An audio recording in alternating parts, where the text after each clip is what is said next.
Hi. So for this assignment, we were asked to reflect on two past assessment experiences, one that we felt was positive or constructive and went well, and one that we thought was negative and kind of impacted us in a poor way instead of benefiting us like assessment should. So I'm going to start with the good assessment experience. Uh, I've been lucky to be able to go to good schools with good teachers and have fun assignments that I've enjoyed to do, and usually have pretty good assessment experiences. So it's kind of hard to think of one that stood out to me. But I decided to pick my history teacher for grade 11 Advanced Civilizations because history is the subject that I decided to go into in university.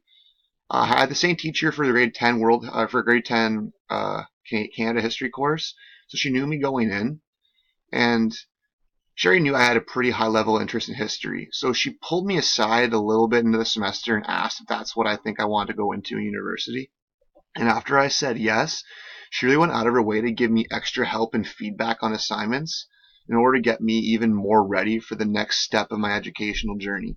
So, for example, when a lot of papers we had to write or a lot of essays, she would give me a feedback on how to better fit quotes into texts in a more historical fashion.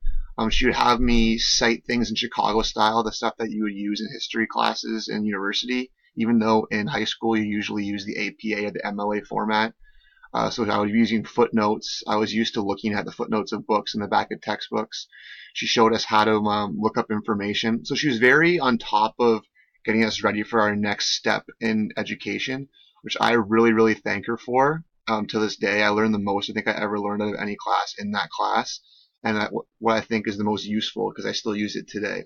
She taught me not only how to fit quotes in the text better, how to be a better history writer, but how to be a better history reader, how to interpret bias, how to be more critically literate and read through things from all perspectives. And I thank her for that. I think without her and her critical feedback throughout that semester, I wouldn't be where I am today. And just sticking with the history kind of topic, in my undergrad University of Windsor, I had a history class I was in where we had a lot of oral presentations to give, where we would present a topic to the class, and I got a lot of great feedback from my professor. He actually pulled me aside and told me how well I do during these presentations, and part of that was what actually inspired me to become a teacher. Because I always liked giving presentations and I liked history, and I always knew that's probably kind of what I wanted to do.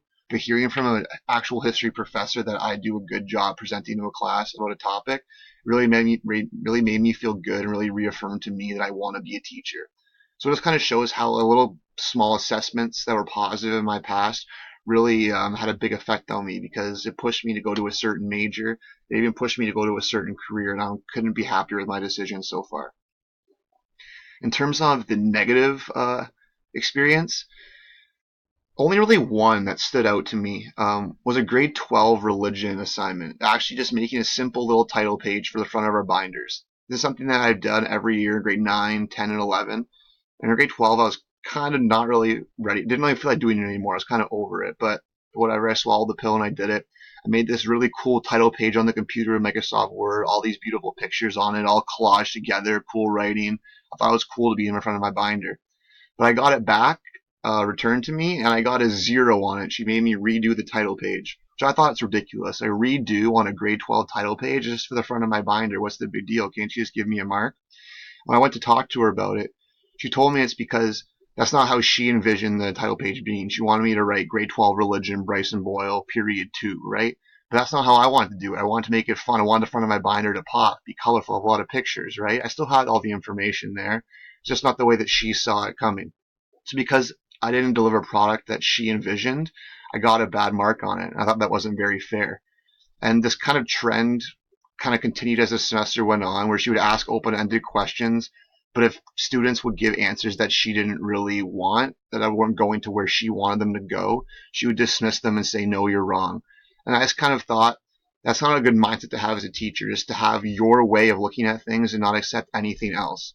And that's just the one constructive thing that I really took from that experience, is that for me as an educator, I always make room for all kids to share what they think, their perspectives, what their ideas are, and make time to talk about them, respect them, and try to see where they're coming from. Especially as a future history teacher, look at things from all perspectives and all sides is very important to do.